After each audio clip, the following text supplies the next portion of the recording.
Assalamualaikum warahmatullahi wabarakatuh. Perkenalkan, nama saya Mulyani dengan NIM 202301108079, mahasiswi program studi Pendidikan Guru Sekolah Dasar Fakultas Keguruan dan Ilmu Pendidikan Universitas Muhammadiyah Mataram. Di sini saya akan menjelaskan teori pengolahan informasi.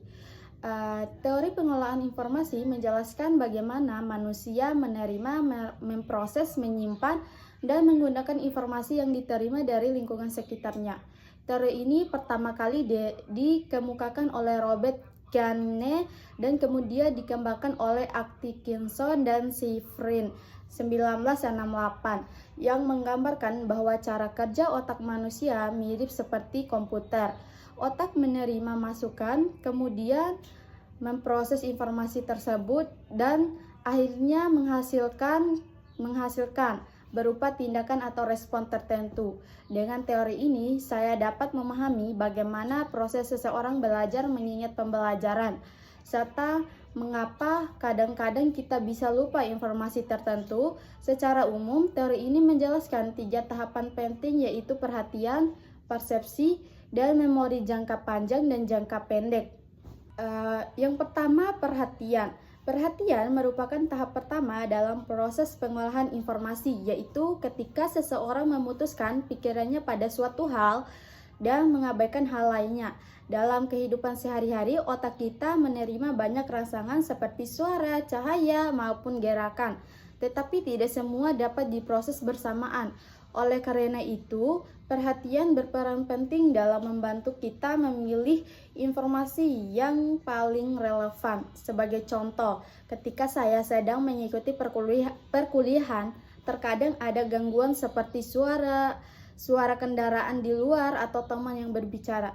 Namun, ketika saya berfokus mendengarkan penjelasan dosen, berarti saya menggunakan perhatian selektif, yaitu kemampuan untuk memutuskan perhatian hanya pada hal yang penting.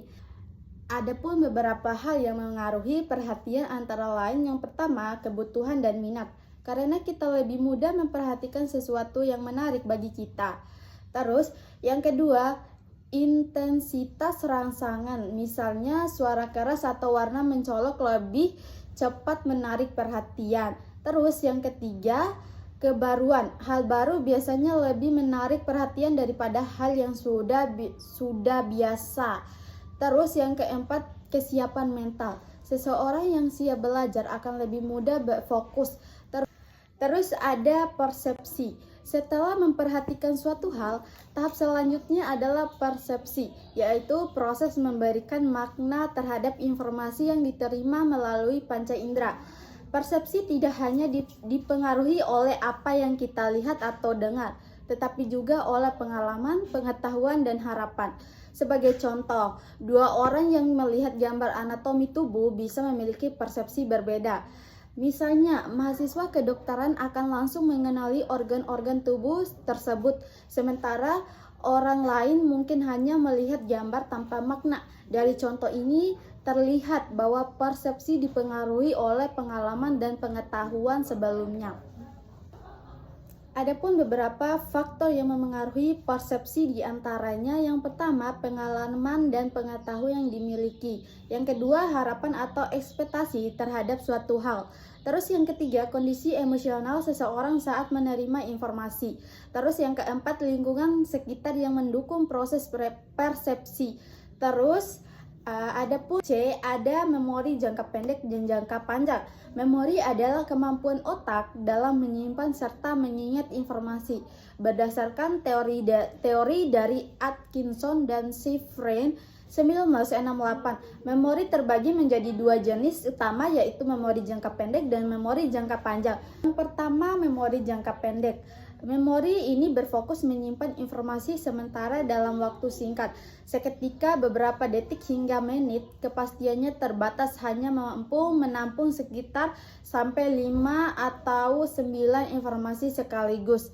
Misalnya, ketika dosen menjelaskan dan saya mencoba mengingatnya tanpa menulis, informasi itu disimpan di memori jangka pendek. Supaya informasi tidak cepat hilang, kita perlu melakukan pengulangan.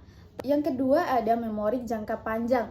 Memori jangka panjang menyimpan informasi dalam waktu yang sangat lama, bahkan seumur hidup.